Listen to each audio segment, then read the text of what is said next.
માળિયા નજીક બાઇક અને કાર વચ્ચે અકસ્માત સર્જાતા એકનું મોત, એક ગંભીર. આજરોજ તારીખ 15/8/2025 સાંજના 5 કલાકે મહુવા ભાવનગર સોમનાથ નેશનલ હાઈવે માળિયા નજીક કાર અને બાઇક વચ્ચે અકસ્માત સર્જાતા એકનું મોત, એક ગંભીર હાલત. કારે બાઇકને ટલ્લો મારી કાર નીચે ખાઈમાં ઉતરી ગઈ.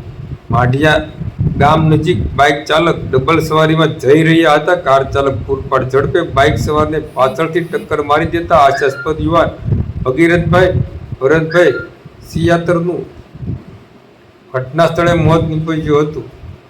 હાલ પોલીસે ઘટના સ્થળે પહોંચી ડેડ બોડીને પીએમ અર્થે મહુવાની જનરલ હોસ્પિટલમાં ખસેડવામાં આવી છે.